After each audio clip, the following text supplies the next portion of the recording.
नमस्कार फ्रेंड्स, माझ्या यूट्यूब चॅनलमध्ये तुमचं मनपूर्वक स्वागत। मी तुमच्यासाठी अजून एक छान मस्त अशी साधी सिंपल रेसिपी आणलेली आहे। त्यासाठी आपण घेतलेले 2 मीडियम आकाराचे कांदे छान कट करून घेतले आहेत। एक टोमॅटो कट करून घेतलेला आहे। टोमॅटो देखील छान बारीक कट करून आता आपण घेणार आहेत कोथिंबीर देखील छान स्वच्छ धुवून बारीक कापून घ्यायची आहे। पाहू शकता छान कोथिंबीर कट झालेली आहे आणि मी हे मटकीची डाळ भिजू घातलेली आहे।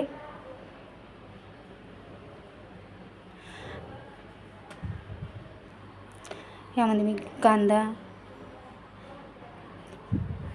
टोमॅटो, कोथिंबीर, थोडेसे कढीपत्त्याचे पान घेतलेले आहे।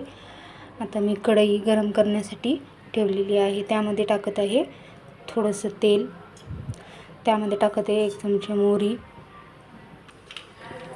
1 चमचा जिरे, थोडेसे कढीपत्ता, मग लसूण कोथिंबीरची पेस्ट होती ते देखील मी टाकून त्यामध्ये छान फ्राय करून घेतलेला आहे। आता मी त्यामध्ये टाकणार आहे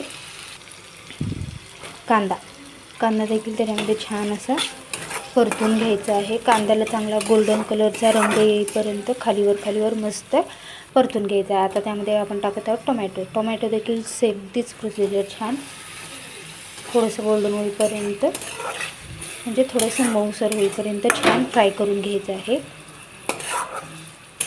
कांदा टोमॅटो हे सगळं एकत्र व्यवस्थित मस्त फ्राय होत आहे। आणि ही आपण मटकीची भाजी आहे, ते आपण ट्रॅव्हलिंगमध्ये वगैरे सुकी घेऊन जाऊ शकतो। ती भाजी लवकर खराब देखील नाही होत। आता मी त्यात टाकून घेतलेली हळद, थोडासा मसाला, तुम्हाला कोणता मसाला पाहिजे ते वापरू शकता, आणि थोडंसं काळं तिखट हे देखील मी छान मस्त खालीवर छान फ्राय करून घेतलेलं आहे।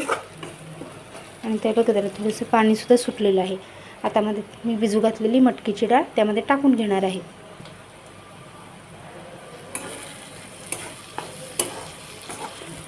याआधी तुम्ही जर माझ्या चॅनलला नवीन असाल तर माझ्या चॅनलला नक्कीच लाईक, सबस्क्राईब आणि जेवढं होईल तेवढं शेअर करा। आता डाळ टाकून झाल्यानंतर मी थोडंसं पाणी टाकते, थोडं चवीनुसार मीठ, आणि त्याला मस्त खालीवर करून घेतलं। होऊ शकतं आपली भाजी तयार झालेली आहे। आता त्यावरून थोडीशी बारीक चिरलेली कोथिंबीर टाकलेली आहे। आपली झटपट मस्त सिंपल टेस्टी यम्मी मटकीची डाळ तयार झालेली आहे।